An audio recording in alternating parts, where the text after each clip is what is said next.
Hello mga dyan, may bago naman akong ibubudol sa inyo. Itong buy one take one wall hanging tissue. Oo, tamang narinig mo, buy one take one. Dahil ako yung tipong maaksaya sa tissue. Kaya bumili talaga ako nito. Kita mo naman sa laki niya, kaya sulit ang buy one take one. At ayan nga, may 3 butas sa taas, kaya ikaw nang bahala kung saan mo yan isasabit. At dito naman sa ilalim bubutasan mo para dyan mo hihilahin ng tissue. Dahil wall hanging tissue nga siya, kaya syempre sa baba mo hihilahin.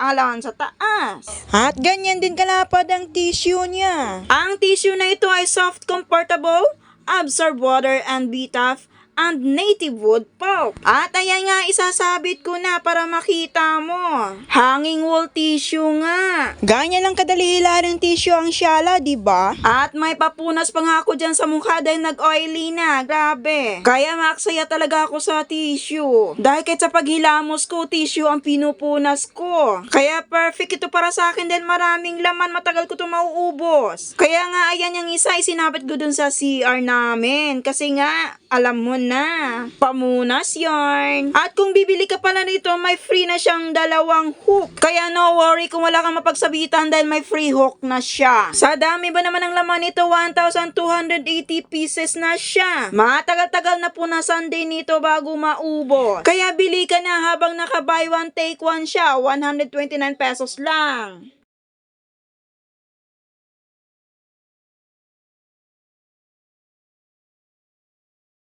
For the go!